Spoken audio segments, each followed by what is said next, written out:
we've noted, today marks exactly 6 months of midterm elections on November 4th.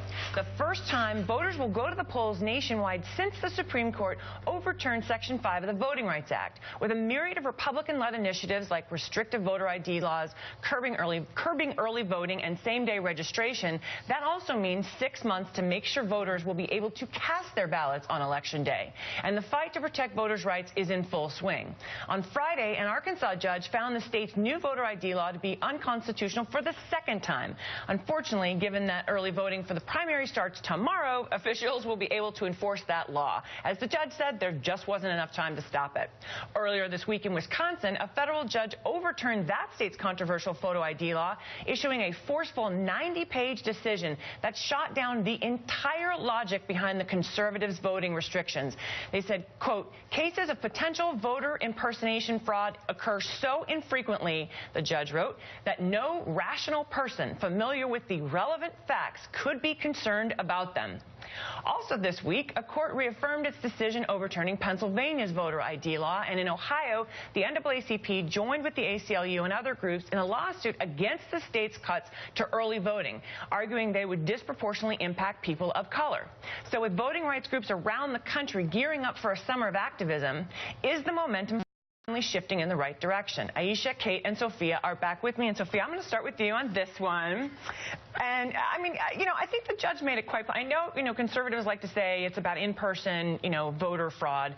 But again, I mean, the instance of in-person voter fraud is 0.00000000. And one of the important things they did find in the Wisconsin decision is that blacks and Latinos are disproportionately likely to live in poverty and therefore lack the qualifying ID. So why are conservatives fighting this so hard? Well, it gets back to what Aisha said in the last segment about the policy issue. I think we need a policy discussion on this because your point is well taken, but I think we've gotten lax about voting rights and about these issues because we feel like we've arrived now. We don't need to protect voting, and nobody really discriminates anymore, right? So that's the mindset that I think many judges and others kind of bring to the table, like, come on, this isn't rational, nobody does this. But to your point, the issue is disproportionality, and people of color, African Americans, are always going to be disproportionately impacted when it comes to these type of issues, and I think that's where we need to have the discussion.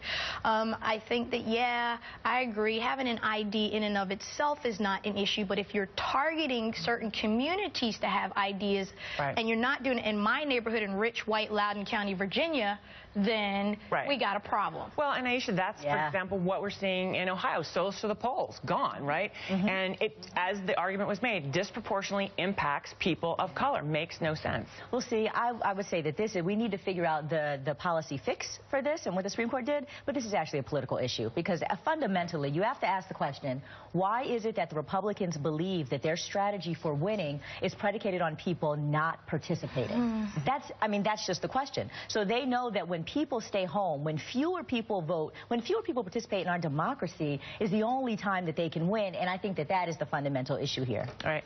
So, Kate, what's been interesting, though, is that in 2012, some of the voter ID legislation actually encouraged more people to get out and vote, right, as sort of a backlash. And so I guess the question is, could we see that to some degree in places like North Carolina where they have these restrictive ID laws in place?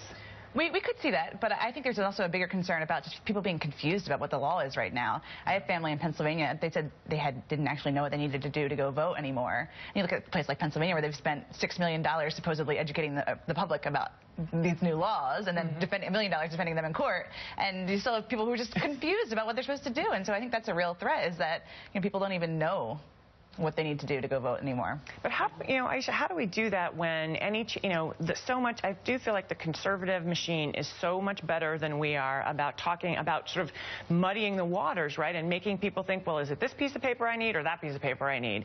I mean, there was definitely a lot of... just call it what it is. It's telling lies.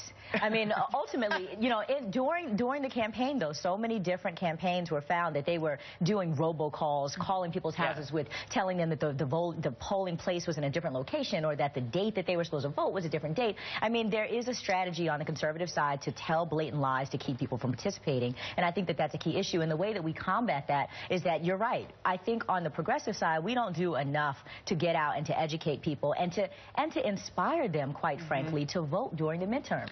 We're not talking about the issues that people care about that energize them and make them get up and go vote in 2014. Well, I think that's going to be the question. I was encouraged, I think, to see the president taking more of a role in talking about voting as he did at the National Action Network. Bill Clinton was talking about the importance of voting, so hopefully that'll help encourage people to make sure they know what the rules are and get out and vote. But I would challenge Aisha in this regard. Okay, you say the conservatives lie, the conservatives say the liberals lie. And here's the problem with our politics. Everybody says everybody lies. Everybody's a liar. Nobody's telling the truth. And then the people are like, you know what? I'm not voting. Yep. I'm disgusted. I'm turned off. And I'm with you.